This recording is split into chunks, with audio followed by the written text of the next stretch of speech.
Welcome back. Today, we'll show you how to upload your consumption data into Arca 360 using Spreadsheet Interval data.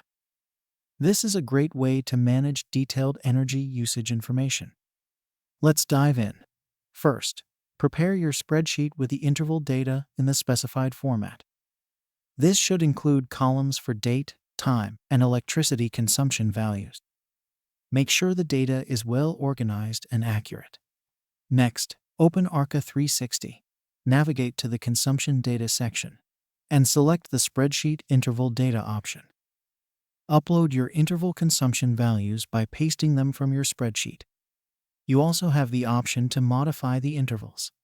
After adding the spreadsheet data, verify that everything looks correct.